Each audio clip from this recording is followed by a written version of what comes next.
Hello everyone, this is Beastly Eel here, and in today's video we're going to be talking about my predictions for the latest death battle coming up. Now this prediction video is later than normal for a couple reasons, personal reasons, but also this was a really tough death battle to decide who was going to win. And this next death battle is going to be between Darth Vader from Star Wars versus Obito Uchiha from Naruto. Now these two are very similar in the sense of where Anakin was considered to be going to be the greatest Jedi of all time. He would be the chosen one. Later turned to the dark side and then became one of the strongest villains of all time. Now, Obito was a little bit different. He did not have the same, I guess you could say, um, thought process on how great he was going to be in the future. But because he was an Uchiha, he was thought to be of a great family, and because of that, would be a great ninja. Unfortunately, he turned to the dark side as well, and he became a powerful villain that almost took out the entire Allied Shinobi forces, which was a group of all the different lands teaming up against one enemy.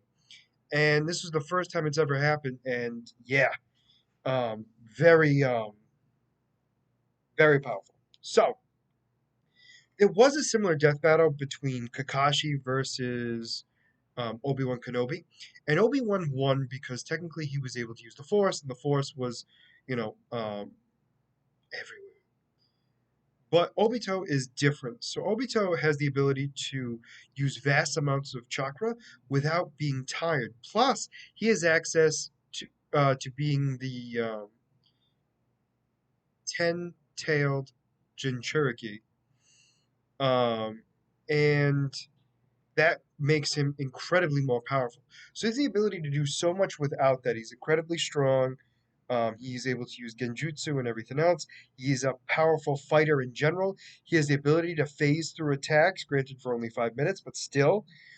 He's able to use every type of um, chakra release, which is wind, fire, water, earth, and yin and yang. But hold on, there's another one I'm missing. Lightning. I knew there was another. Fire, wind, lightning, earth, water, wood, yin yang, and yin yang release. I knew I forgot something. But anyway, so he's able to. So because of all of this, right?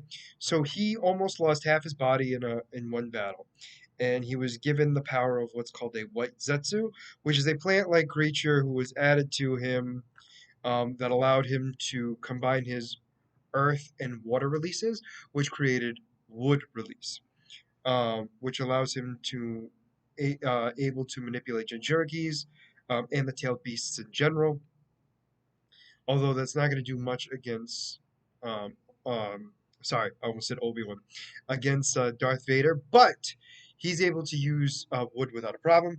But also because of this, he has vast amounts of chakra, so he can do a lot in a short amount of time with ease and without getting tired. And he also has an incredible healing factor because of it. Able to regenerate limbs and other things like that, which is going to be incredible source for him. So that's all without being part of. Oh, he's also able to teleport things to another dimension, although it is very difficult to do so. He has an easier time sending himself there than he does anybody else. If anybody else is doing it, he has to make sure that they're not. How do I put it? They're not moving. Is the best way to put it. He has the ability to go into the ground. Like I said, he can phase through physical attacks with ease. Um, In fact, if I remember correctly, I think he can phase through chakra, which would then mean he could phase through any attack. But I'm not 100% sure on that one. I cannot remember for the life of me. But anyway, so he has all those abilities.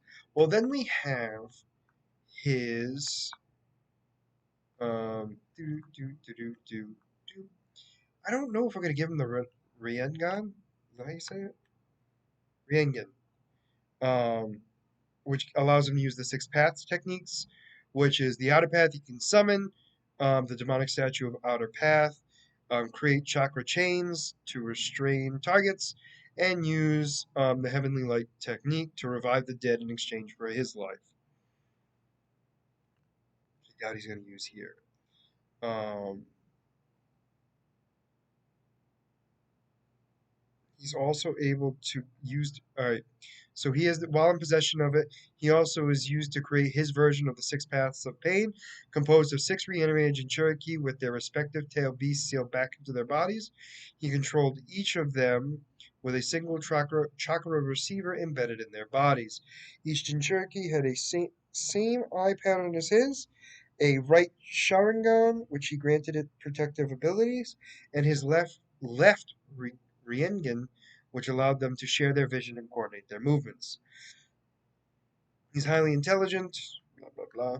He has a Jinchuriki transformation, so this allows him to transform his body during the Shinobi War, becoming its Jinchuriki, and all of his previous damage to his body was healed, and he became stronger, faster, nearly impervious to damage. He initially lacked control over his mind after sealing, causing him to swell with the chakra. Um, became stronger than the original 10 tails because he was able to focus the immense power. Um, he could fly, create chakra arms, and fire tailed beast balls, and perform the infinite. And then he has the ability to use the truth seeking balls. So these 10 black orbs comprised of all five elements of nature transformations and yin yang release. These balls were his primary weapons and generally floated behind him in a halo like formation. The black chakra was highly malleable and would be able to be shaped into various weapons for different uses. Yeah, sorry, uses. Can't even speak today. Um, these can be used as such high speed projectiles, protective barriers, for explosions, various weapons. He can even recreate the sage's sword, which claims to have laid waste to the world. He can, with his complete control over the Ten Tails power, he could supply Yin Yang release to nullify all ninjutsu balls come in contact with. Oh, all ninjutsu the balls come in contact with. Unique to Obito, he was able to create the size of his truth balls by passing them through holes in his hands. After the extraction, Obito was able to manifest a single truth ball after absorbing some of Madara's power. He's able to absorb energy as well. So this is really tough. I mean, obviously, so Darth Vader, incredibly strong. He is a incredible sword fighter, able to use all the different forms, um, as a master, even with his clunky armor, and able to do so with such skill and take down opponents with ease. Although he does like, and this shouldn't be a shock to anybody, although he does like using the more aggressive forms, he is able to use all others as well. He's incredible at using the force speed to give himself bursts of energy, to make him go faster, or with his movements. He also has telekinesis-like abilities, where he's used the force to move objects with ease, using force push, using force, be able to create force barriers, and which is able to stop lightsaber attacks. I say that for a reason. Um, he also has the ability to use the force choke, force push, force pull, force jump with ease, and able to increase his own strength because of all of that. That being said, he has been able to manipulate lightning, although he does not use force lightning himself, mostly due to the fact that he's worried it's going to damage his equipment. So, and he's able to heal himself as well, but not to the extent that Obito can. So here's what it comes down to, right? This battle is so much different than Kakashi versus Obi-Wan because Obi-Wan was able to use the Force with ease, and technically Vader can as well.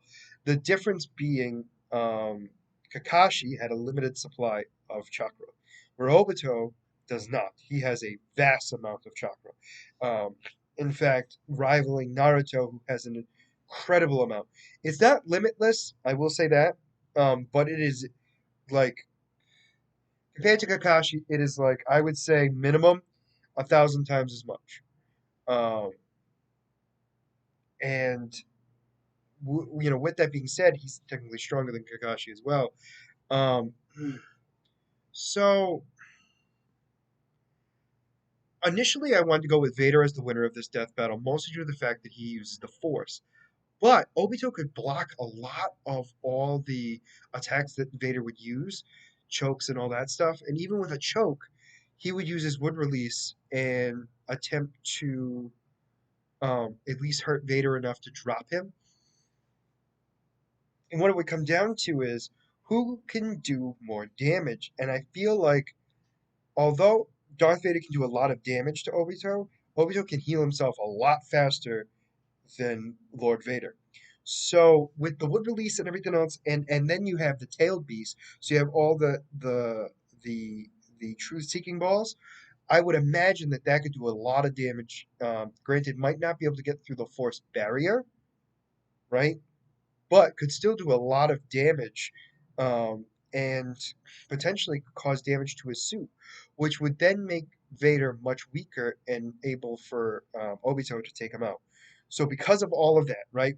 I feel like by no means am I saying Vader is weak because he is not, but his big weakness is his own suit, right? And I know people are going to be like, well, he could survive without it. Yes, but he's going to be putting incredible strain upon himself, and because of that, focusing his energy more on himself staying alive than the battle at hand. Where Obito, if he gets damaged, he does not need to put that much effort into healing himself. It's almost automatically done. So, that being said, um, I'm going with Obito as the winner of this death battle, mostly due to the fact of his variety of attacks, but also his healing factor, and for the sheer fact that Vader his suit is what would be clanky. So if we had a Vader where he didn't need a suit, right? If we had like an Anakin that was turned evil, I would probably lean more towards him winning or it being a much closer battle. Um, but because of all of that, I'm leaning more towards Obito because of the weaknesses of Vader and the incredible strengths and healing factor of Obito.